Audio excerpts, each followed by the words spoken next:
دوستان عزیزم سلام، امیدوارم که حالتون خوب باشه. امروز 19 اردیبهشت 1404 و دومین پارت از پرسش و پاسخ ها رو داریم. سوالاتی که داخل دایرکت پرسیده بودین براتون پرینتش کردیم و قرار شد که در پلتفرم یوتیوب منتشرش بکنیم و حالا بخش بخش کنیم داخل شبکه‌های اجتماعی دیگه هم منتشر بشه. خیلی خوش اومدین و خیلی سریع و فورس ماژور باید بریم سراغ پاسخ به سوالات. من فکر کنم تقریبا یه 70 تا سوالی باقی مونده. امیدوارم که حالا توی 3 4 5 تا پارت بعدی بتونیم کامل پاسخ بدیم. بریم سوال اول. نوشتن که سلام و ممنون، چطور با کمترین هزینه فالوورامو بیشتر کنم؟ الان حدود 4 ماهه که فعالیتم رو شروع کردم و زیر 300 تا فالوور دارم. خیلی کمه. اولا که آره، فعلا 300 تا فالوور خیلی کمه تعدادش، اما اینکه چطور با کمترین هزینه بتونی در واقع تعداد فالوورهات رو بیشتر بکنی، تعداد مشتریات رو بیشتر بکنی، خدا رو شکر به لطف اکسپلور اینستاگرام و تولید محتوا که این دوتا واقعا چسبیده به همن و به نظرم داداش دوقلوی همدیگه‌ان، این امکان وجود داره. من تقریبا از 6 سال پیش تو این پلتفرم و تو فضای اینستاگرام و شبکه‌های اجتماعی دیگه مشغولم، بالاخص اینستاگرام. یه اتفاقی که افتاد و چیزی که به چشم دیدم این بود که دقیقا مثلا 6 سال پیش اکسپلور رفتن خیلی سخت بود. خیلی سخت بود و خیلی هم مردم در واقع تمایل داشتن که تبلیغات بکنن و باید پول خرج میکردن و باید در واقع به شکل غیر ارگانیک و به واسطه تبلیغات فالوور جذب میکردن و میفروختن. تبلیغات البته خب خیلی هم نسبت به الان ارزون تر بود. در نتیجه روال این بود. یه چند سال گذشت، 2 سال، 3 سال، 4 سال گذشت، 3 سال تقریبا. یعنی این بحث ریلز که میخوام راجبش صحبت کنم برمیگرده به 3 سال پیش که 3 ساله که واقعا این ظرفیت و امکان به وجود اومده که شما بتونید با اعتماد به نفس بالا محتوا تولید کنید و مطمئن باشید که این اگر محتوای خوبی باشه میره توی اکسپلور و امکان رشد پیجتون به شکل رایگان فراهم میشه. پس نکته اساسی اینه. پاسخ سوال شما بله هست و این بله کاملا کاملا کاملا در گروه اینه که تولید محتوای اصولی، داستانسرایی و خلاقیت رو با هم دیگه ترکیب کنید، با هم دیگه مچ بکنید که از طریق اون بتونید در واقع به خروجی برسید که وارد اکسپلور بشه، مخاطب هدفمند و با کیفیت جذب بکنه به سمت شما و بتونید حالا به واسطه اون محصولتون رو، خدمتتون رو بفروشید. پس این از این. بریم سوال بعدی. یه دونه از این برگه‌های سفید برداریم. خب نوشتن که سلام شروین جان، خوبی شما؟ تو مسئله پروژه گرفتن برای خودم یعنی مشاوره رسانه‌ای یک کسب و کار خیلی چالش دارم. احتمالاً همکار خودم هستن. یعنی کسب و کار چطور میتونه به من اعتماد کنه و جذب من بشه؟ درسته سنی ندارم و مارکت پر از رقبای کار کشته و با تجربه، ولی خب منم ایده های خودم رو دارم و فکر میکنم اگه زمینه ای باشه میتونم بهش کمک کنم. ماجرا اینه که اگر تو صنف خدمات کار میکنید، حالا چه تو حوزه مشاوره، چه تو حوزه هرچی، حتی میتونه خدمات ترجمه باشه، حتی میتونه خدمات مثلا آموزش حالا یک موضوعی باشه، مردم به شما اعتماد نخواهند کرد و به شما پروژه نخواهند داد مگر این مواردی که میگم رو داشته باشید. یک، شما باید واقعا فرد متخصصی باشید یا فرد متخصصی بشید حالا در طی یک پروسه. این مورد اول. مورد دوم این که بتونید خودتون رو همون جوری که متخصص هستید نشون بدید. پس این میشه مورد دوم. خود نشون دادن یک تخصص به نظرم یه تخصص میخواد که کاملا برمیگرده به علم متقاعدسازی و تولید محتوا.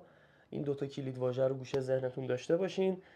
و مورد سوم، شما باید رزومه ای داشته باشید و باید نشون بدید که افرادی هستن که یعنی بودن که شما بهشون سرویسی دادید و اونها از سرویس شما و از خدمت شما و از آموزش شما راضی هستن. یعنی این باز برمیگرده به همون تخصص داشتنه، اینکه واقعا بتونی یک دردی رو دوا کنی، بتونی یک مشکلی رو حل کنی و بتونی یک ارزشی رو خلق کنی. اینکه بتونی این کار رو انجام بدی و برای یک نفر انجام بدی و اون آدم هم راضی باشه و بعد بتونی همه این پروسه رو، تمام این مواردی که گفتم رو به محتوا تبدیل کنی. حالا اگه یه پیجی داشته باشی که مثلا 1000 تا فالوور داشته باشه، هم این امکان رو به تو میده که بتونی پروژه بگیری، بتونی مشاوره بدی و افرادی بهت اعتماد بکنن و بیان به سمتت. همون اتفاقی که برای من افتاد و خود من هم خیلی متعجب بودم، چون یه روزی همین پیجی که الان شما داخلش هستین رو در واقع شروع کردم و موقعی که فکر کنم 2300 400 تا دونه فالوور داشت، یه پیج مبلمان میلیونی که نمیتونم اسمشو بیارم، خیلی هم معروفه تو اینستاگرام، 1,400,000 500,000 تا فالوور داشت، اومد پیام داد و خیلی راغب بود به همکاری، چون تخصص دیده بود. حالا جالبه، حتی اون زمان من هیچ رزومه‌ای هم نذاشته بودم توی پیجم. دارم تجربه شخصی میگم که بتونه بهتون کمک بکنه. بریم سوال بعدی.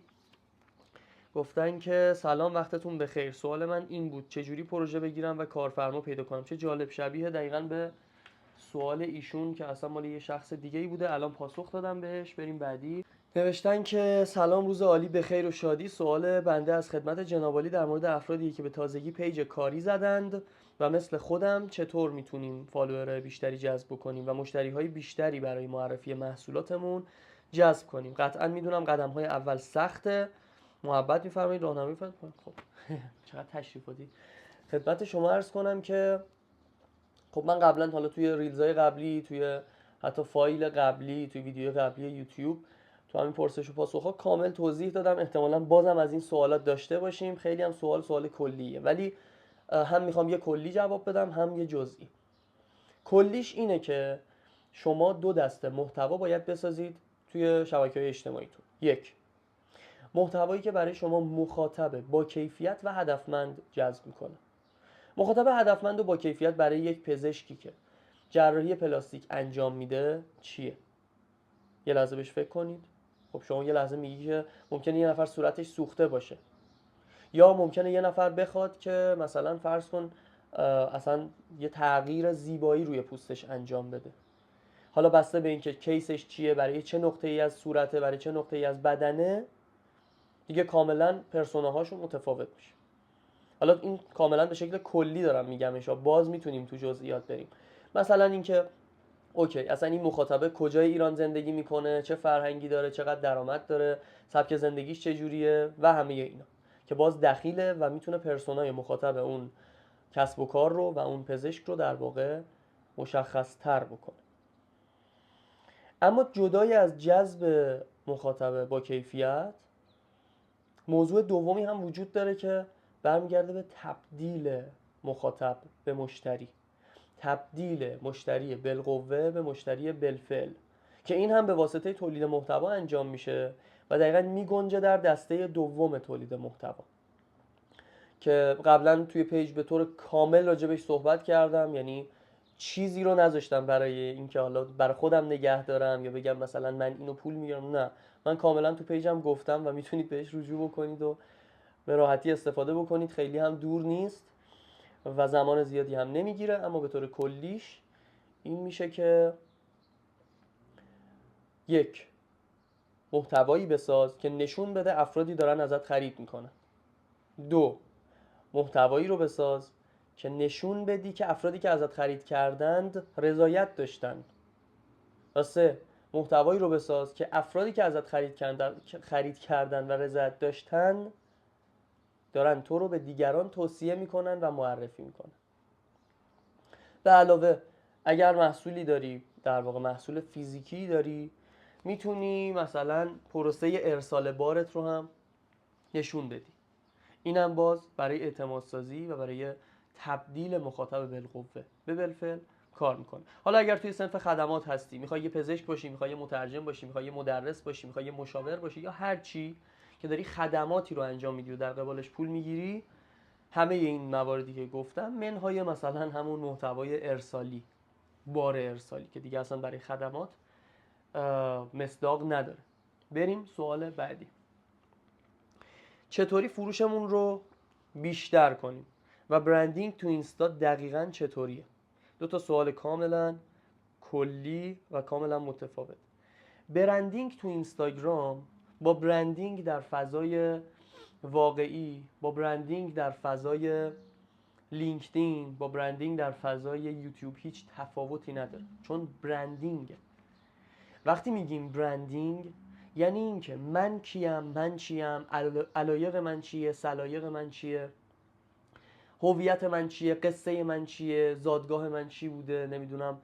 حالا اینایی که دارم میگم یه سریاش، این مثلا که میگم زادگاه من چیه، ریشه من چیه، این به معنی زادگاه واقعی نیست، به معنی یعنی کلمه استعاره است، به معنی هویت منه، به معنی شناسنامه منه، به معنی اینه که اصلا من از کجا اومدم. من برند یا من شخص به عنوان یک پرسونال برند، من از کجا سر و کلم پیدا شده، من از کجا اصلا ریشه دووندم. پس برندینگ یعنی داشتن هویت، که خب یه علمه، یک تخصصه، باید بری به دستش بیاری که بعد بتونی در اینستاگرام ایجادش در واقع در اینستاگرام پیاده سازیش بکنی. حالا توی اینستاگرام ما یک بعد بصری داریم از برندینگ که همه اصلا برندینگ رو به اون بعد بصریش متاسفانه میشناسن و این اصلا خوب نیست. یعنی همه میگن بریم برندینگ کنیم، سری میرن یه لوگو طراحی میکنن، یه ست اداری طراحی میکنن و یه فونتی رو انتخاب میکنن، یه موزیک انتخاب میکنن، تموم میشه میره و هیچ برندینگی اتفاق نمیفته. چون اگر الان لوگوی کوکاکولا رو ازش بگیرن، هیچ اتفاقی برای در واقع تصویری که ما از کوکاکولا داریم و سالهای سال توی ذهنمون ثبت شده نمیفته، چون کوکاکولا همون کوکاکولاست. حالا لوگوشو اصلا عوض کن، اصلا بخوان اسمشو عوض کنن. شما یادتون بیاد که توییتر تبدیل شد به شبکه اجتماعی اکس که مال ایلان ماسکه، اول آخر همه میگن توییتر. الان جدیدن دیگه یه سری جاها دارن هی از کلمه اکس استفاده میکنن که باز هم کار نمیکنه، چون مردم اون پلتفرم رو به توییتر میشناسن، چون اون برند شده، رفته تو ذهن مردم. پس این میشه مبحث برندینگ که خیلی خیلی خیلی خیلی مفصله و جاش اینجا نیست. و مورد بعدی این که چطوری فروشمون رو بیشتر بکنیم. فروش به 2 تا المان که خیلی مهمن بستگی داره. یک، تعداد افرادی که من دور خودم جمع کردم به عنوان یک مخاطب بالقوه، به عنوان یک مشتری بالقوه آماده خرید. من اگه 300 تا فالوور هدف داشته باشم، شانس کمتری دارم که بفروشم تا اینکه 3000 تا فالوور هدف داشته باشم. خیلی واضحه دیگه، جای توضیح نداره. اما برای ادامه ماجرا، یعنی فقط قضیه به این ختم نمیشه که من چه تعداد مخاطب بالقوه دارم، اینکه من چقدر توانایی دارم چند تا از اون 300 نفر رو میتونم به مشتری تبدیل بکنم به واسطه محتواهای تخصصی که میسازم، که توی سوال قبلی اومدم کاملا راجبش توضیح دادم. من چقدر توانایی دارم که تبدیل کنم. ممکنه من 100,000 تا فالوور داشته باشم، به اندازه کسی که 500 تا دونه فالوور داره توانایی تبدیل در واقع مشتری بالقوه به مشتری بالفعل رو نداشته باشم. خب این یه چیز بدیهیه. وقتی تواناییشو ندارم یعنی فقط دارم زمان میذارم، انرژی میذارم، آدم دور خودم جمع میکنم. بریم سوال بعدی. گفتن که برای فیلم برداری و ادیت چالش دارم. خودم خیلی سناریو میاد تو ذهنم، فقط نمیدونم چطوری باید انجام بدم. چالش خیلی هست. فعلا هم نمیتونم هزینه کنم و به کسی بگم بیاد، نمیدونم چه وسایلی باید تهیه کنم. در مورد وسایل بذار از آخر بریم به اول. در مورد وسایل پیشنهاد میکنم از حد اقلیات شروع بکنید. الان دیگه حد اقل یه گوشی میان رده مثلا سامسونگ، یا بخوام مثال بزنم A54 A50، حالا این مدلاش هم از دستم در رفته تو این مدت، یه گوشی میان رده به هر حال همه دارن و من تست کردم، امتحان کردم. حالا گوشی دوستان که سامسونگ داشتن، شیائومی داشتن، دست گرفتم تست کردم و دیدم که کار میکنه. یعنی دیدم باهاش میشه که یک ویدیو یا یک عکس خوب گرفت، نمیگم ایدئال. پس در نتیجه با همون تجهیزات اولیه، یعنی یک موبایل ساده شروع کنید. اگر میخوای میکروفون داشته باشی که خب انواع و اقسام گزینه‌ها توی بازار هست، بهتره که یه سر حالا به هر مرکز خریدی که این ابزار و تجهیزات رو داره مراجعه کنید، تستش رو بگیرید، امتحان کنید، مشورت بگیرید، ببینید که وابسته به بودجهتون چی به کارتون میاد. اما اگر نمیخواید هزینه بکنید هیچ ایرادی نداره، از یک موبایل دیگه به عنوان یک میکروفون استفاده کنید، صدا رو ضبط کنید و بعد فایل صوتی رو بردارید توی نرم افزارهای ویرایش ویدیو ادیت، حالا چه بخواد اینشات و کپکات باشه چه بخواد روی لپتاپ باشه، میتونید در واقع ویدیو رو با صدا مچ بکنید، سینکش بکنید و کارتون پیش بره. من الان تو دوره سربازی دارم یعنی در واقع یک مستند ساختم به سفارششون و هیچ تجهیزات آنچنانی نبود، یه دوربین DSLR بود به همراه یک میکروفون در واقع گوشی، یعنی یک گوشی فکر کنم خیلی هم قدیمی بود، یعنی یه سامسونگ خیلی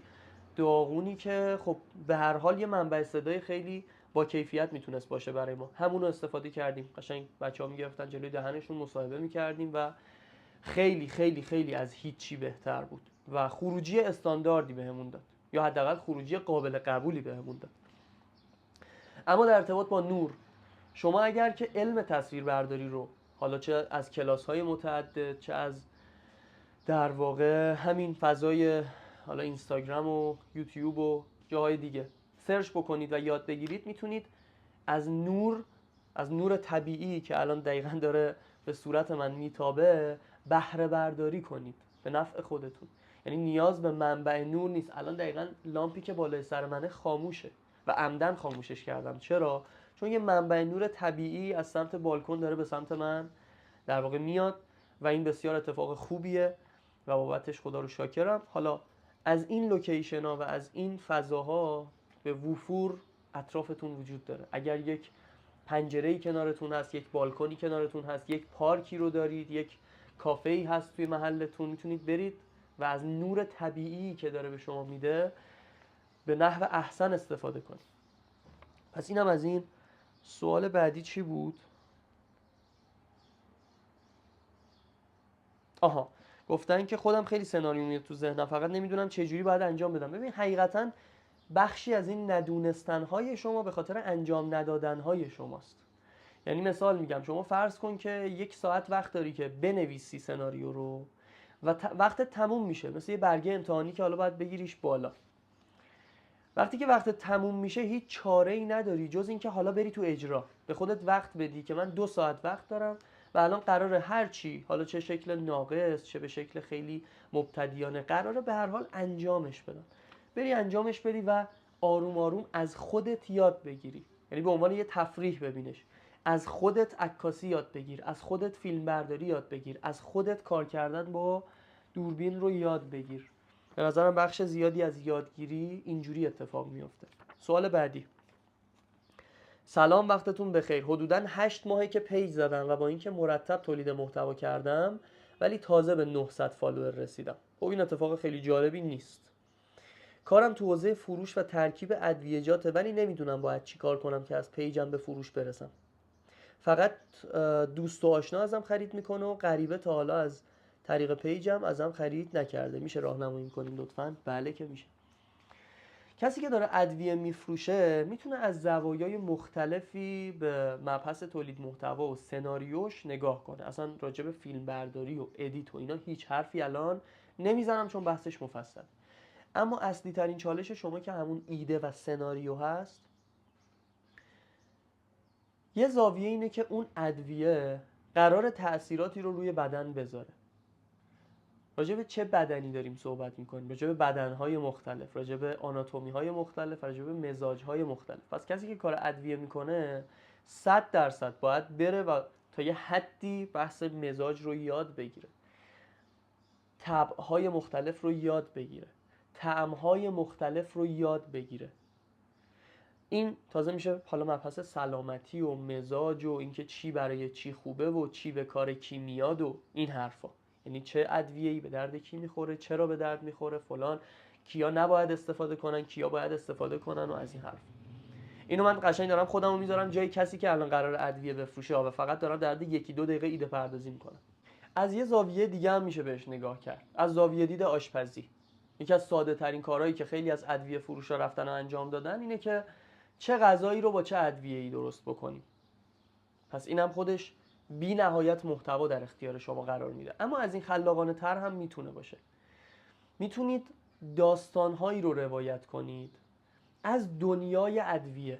خب ادویه یه قدمت چند هزار ساله داره به نظر من. کافیه سرچ کنید، کافیه پرسجو کنید، کتابهایی رو در زمینه خودتون در حوزه ادویه بخونید، مطالعه بکنید و ببینید که مثلا پادشاهان قدیم یا آشپزهای قدیم یا انسانهایی حالا در سده‌های گذشته در جوامع مختلف، در هند، در اروپا، در امریکا، هر جا، اینا داشتن چه ادویه هایی استفاده میکردن، چه سر و سرهایی داشته، چه رمز و رازهایی داشته، چه داستانهایی پشت هر ادویه بوده، گرونترین ادویه های دنیا چی بوده و الان چیه، ارزونترین ادویه های دنیا، پرخاصیت ترین، کشنده ترین، حساسیت زاترین، عجیب ترین، نایاب ترین. اصلا خود همین ترین ها، صفات تفضیلی ترین، بسیار میتونه به شما ایده بده. منتها نیاز به گردش و جستجو داره، نیاز به زمان گذاشتن داره. تولید محتوا به هیچ عنوان کار ساده ای نیست. اصلا فکر نکنید که اومدم بگم تولید محتوا کار ساده ایه. نه، اتفاقا باید زمان بذاری، باید مطالعه بکنی و فقط در یک حالت این اتفاق میفته. یعنی شما واقعا زمان میذاری، شما واقعا دل و جون میذاری. اونم اینه که کارت رو دوست داشته باشی و کارت به معنی واقعی ایکیگای شما باشه. اگر نمیدونید ایکیگای یعنی چی، حتما راجبش سرچ بکنید. بریم سوال بعدی. گفتن که من جذب فالوورم از طریق محتوا خوب بوده ولی استوری نمیتونم بذارم. تو ذهنم خیلی چیزا میگم برای خودم، حتی عکس میگیرم از چیزایی که باید استوری بذارم ولی میخوام بذارم فکر میکنم بی خوده و بی اثره، نمیتونم بذارمش. به نظرم درگیر کمالگرایی شدید، احتمال زیاد درگیر کمالگرایی شدید، چون نمونه های مشابه این چنینی خیلی مشاوره دادم. راه حل خلاف اون چیزی که ذهنتون بهتون داره القا میکنه رو انجام بدید. ذهنت بهت میگه که این کافی نیست، خب باید فقط منتشرش کنی و باید به خودت بگی که چرا کافیه. انجامش میدم تا به اون مرحله از کفایت برسه، به اون مرحله از سطح ایدئال برسه. آروم آروم این اتفاق میفته. باید بپذیرید و باید از تاریخ و از اتفاقات گذشته درس بگیرید. یه اتفاق خیلی ساده که برمیگرده به زندگی خودتون، زمانیه که اول سینه‌خیز میرفتید، بعد 4 دست و پا میرفتید، بعد روی 2 تا پاتون وایسادید و بارها با مغز خوردید زمین و هیچ کسی هم از شما انتظار نداشته که تو همون دوران در واقع بدوید یا مثلا برنده مسابقه 2 ماراتون بشید. هیچ کس از شما انتظاری نداشته. الان هم همینه، منتها الان با این تفاوت که خیلی فعل و انفعالات توی ذهنتون اتفاق افتاده توی این سن و الان فکر میکنی که نه، چون من الان سنم انقدره، یا من چون الان 8 ماه 10 ماه 1 سال 5 ساله دارم تو اینستاگرام کار میکنم، الان دیگه باید در یک وضعیت ایدئالی تولید محتوا کنم. نه، اصلا همچین چیزی نیست. دارید میبینید در یک فضای بسیار ساده دوربین رو کاشتم، دارم محتوامو تولید میکنم و خودم هم بارها درگیر این داستان میشم. یعنی یه شروینی انگار از درون من میاد بیرون و دقیقاً کنار شما قرار میگیره و خود من رو انگار داره تماشا میکنه. این دقیقاً میشه همون قضاوت درونی و قضاوت خودمون که از تصویری که از خودمون در واقع داریم تو ذهن خودمون شروع کنیم قضاوت کردنش و این اصلا کار درستی نیست. یعنی اول آخر حتی اگه خودمونم قضاوت میکنیم باید به خودمون این آرامش رو بدیم و به خودمون این اعتماد به نفس رو بدیم که به هر جهت کاریه که باید کرد، مسیریه که باید بریم و باید بدونیم که خیلی هم زمان نداریم. پس وقتی یک همچین شرایطی و یک همچین پکیجی برای ما تعبیه شده، به ناچار باید کارمون رو انجام بدیم، اما تلاش کنیم که روز به روز و پله پله بهتر و بهترش کنیم. بریم برای سوال بعدی. گفتن که یک پیج که از صفر زده شده رو چطور میشه رشد داد؟ سوال خودتون، با دقت گوش کنید. فقط تولید و آپلود محتوا به طور مستمر کافیه یا در کنارش باید برای دیده شدن اون محتوا اقدامی کرد؟ چقدر سوال خوبی کردن. یعنی یه ابهام خیلی بزرگ تو ذهن همه ما هست.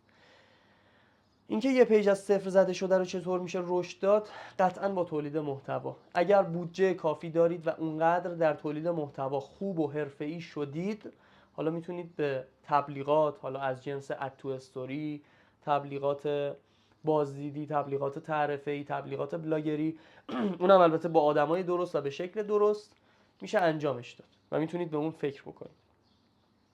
اما اصل ماجرا تولید محتواست به شکل ارگانیک و از طریق دیده شدن در اکسپلور.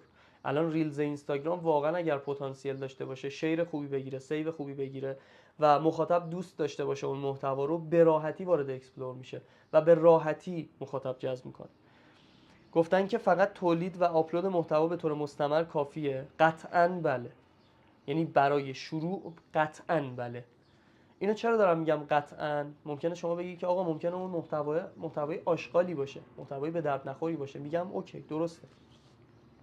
شما مستمر کار کردن رو یاد بگیر اول در جامعه بی‌نظم و اصلا پرهیاهوی امروز، نه فقط تو ایران، تو کل دنیا، که یه کاری رو شما میخوای انجام بدی، گوشیت زنگ میخوره، زنگ گوشیت مهمتره تا اون کاری که میخوای انجام بدی. یه نوتیفیکیشن بالای صفحت میاد، به راحتی اونو مثلا بهش دقت میکنی و از کتابی که داری میخونی، کاری که داری انجام میدی، سریعا منحرف میشی. خب تو جامعه بی‌نظم امروز قطعاً توصیه‌ام به اینه که بله، حتی اگر محتوای آشغالی داری تولید میکنی، برو و مستمر تولید کن، اتوماتیک تو مسیر بهتر و بهتر میشی. یا در کنارش باید برای دیده شدن اون محتوا اقدامی کرد. اقدام جانبی در کنار اون انتشار محتوا میتونه تبلیغات باشه. به نظرم سراغ تعامل نرید، سراغ کامنت گذاشتن برای این و اون و لایک کردن این و اون و فالو آنفالو کردن و اینجور داستانا واقعا سراغش نرید، بهتون آسیب میزنه. زمانتون که ارزشمندترین چیز در دنیاست رو ازتون میگیره.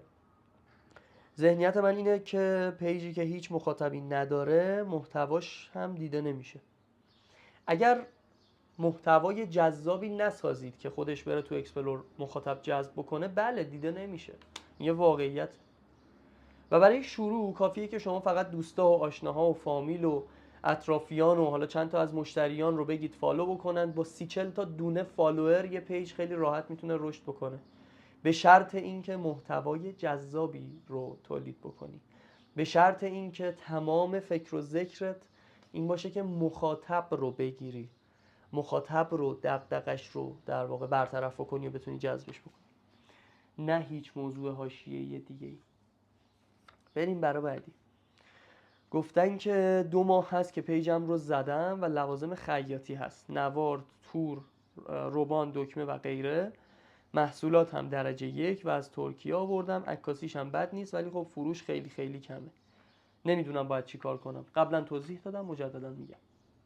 شما هیچ چاره‌ای نداری جز اینکه محتوای خلاقانه‌ای تولید کنی و داستان سرایی انجام بدی که منجر به جذب مخاطب با کیفیت و هدفمند بشه. از این حالت هیچ حالت دیگه‌ای خارج نیست، یعنی هیچ موضوع دیگه‌ای خارج از این موضوع نمیتونم بهتون بگم. حتی کسی که میره تبلیغات میکنه هم، تو تبلیغات چه اتفاقی داره میفته؟ شما یک پیام هدفمندی رو داری از خودت منتشر میکنی، حالا به واسطه رسانه‌های مختلف. در رسانه هدفمند که میدونی مخاطب هدفت اونجا هست و حضور داره، حالا اگر مخاطب هدفت تو رو بپسنده، محتوای تبلیغاتیت رو بپسنده، محصولی که داری یا پیامی که داری میفرستی مورد نیازش باشه، جذب بشه، میاد وارد پیجت میشه و فالوت میکنه. همین اتفاق به شکل ارگانیک در پیج هم اتفاق میفته. پس این که میگن آقا وارد اکسپلور بشید، وارد در واقع یعنی با محتوای خلاقانه یک ریلزی بسازید، داستان سرایی کنید و یک محتوای خلاقانه تولید کنید که برید وارد اکسپلور بشید که مخاطب هدف بگیرید، هدفش همینه. قراره که مخاطب با کیفیت به دستتون برسه که بتونید بهش بفروشید. یه سوال دیگه جواب میدم و انشالله بریم برای هفته 10 روز آینده که مجددا مرخصی میگیرم و برمیگردم و پارت سوم پرسش و پاسخ رو در خدمتتون هستم. گفتن که پیج مزون آنلاین زدم، طراحی و دوخت لباس زنونه، یه سری کار عکاسی کردم و گذاشتم، اما در کل بین این همه پیج ببخشید در کل بین این همه پیج و ایده، همه ایده هام ته میکشه. برای تولید محتوا چه برای پست، چه برای استوری. برای همین این شده که اصلا نمیدونم از کجا شروع کنم. خواهش میکنم از علائم نگارشی استفاده کنید بتونیم بخونیم پیامتون رو. فارسی دارم میخونم نمیفهمم.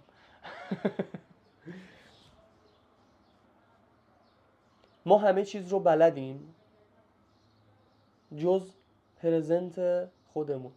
یعنی ما شاید خیلی توی بحث مثلا دوخت لباس، تو بحث پارچه خیلی بلد باشیم، خیلی متخصص باشیم، ولی هیچ وقت به این فکر نمی کنیم که نحوه پرزنت، نحوه برندینگ، نحوه ارائه محصولمون یا خدمتمون یا آموزشمون باید و باید و باید حرفه‌ای و با کیفیت باشه.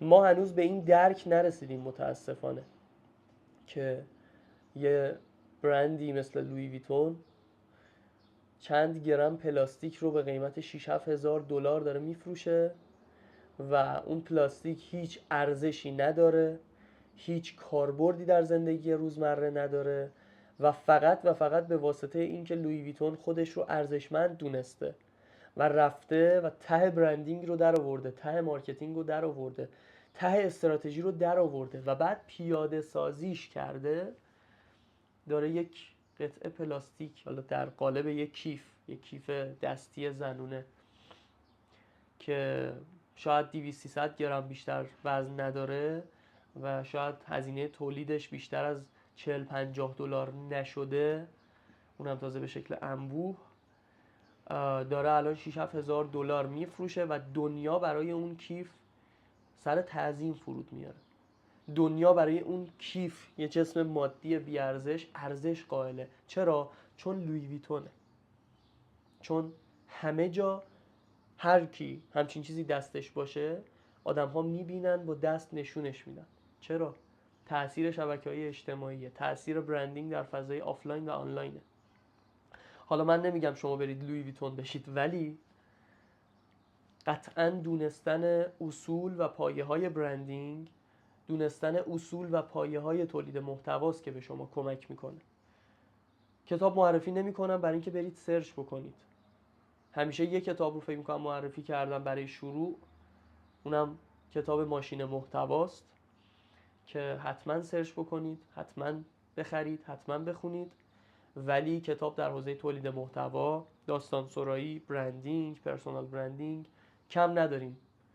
یه عالمه نویسنده زحمت کشیدن، دنیا رو فتح کردن، زندگیشون رو گذاشتن تا 150 صفحه، 200 صفحه، 300 صفحه تمام داراییشون رو به رشته تحریر در بیارن و به شما تقدیم کنن. و بدونید شما قرار نیست که حتما 1000 دلار، 500 دلار، 200 دلار هزینه مشاوره بدید تا یه آدم بیاد مشکلتون رو حل کنه. من به عنوان یه مشاور که با خارج از ایران و داخل ایران دارم کار میکنم، خود من اگر یک کتابی بنویسم تمام اون حرفایی که توی جلسه مشاوره، حالا به شکل خلاصه در واقع دارم ارائه میدم، همونو به کتاب تبدیلش میکنم. چون قراره که شخصی که در واقع کتاب من رو قراره داشته باشه، قراره انگار من کنارش باشم و انگار که وقتی داره اون خطوط کتاب رو میخونه انگار که من دارم باهاش حرف میزنم. پس یک نویسنده چنین نگاهی داره و متاسفانه ما هیچ وقت، شاید هم در اغلب اوقات، نمیخوایم بپذیریم که چنین واقعیتی هست و به سمت کتاب نمیریم و به سمت مطالعه نمیریم. این اتفاق بسیار اتفاق بد و شومیه و علت عقب ماندگی ما در ایران، در دونه به دونه و در نقطه به نقطه حالا مراکز خصوصی یا غیر خصوصی که میبینیم رشدی اتفاق نمیفته، دلیلش فقط کمبود آگاهی و عدم مطالعه است.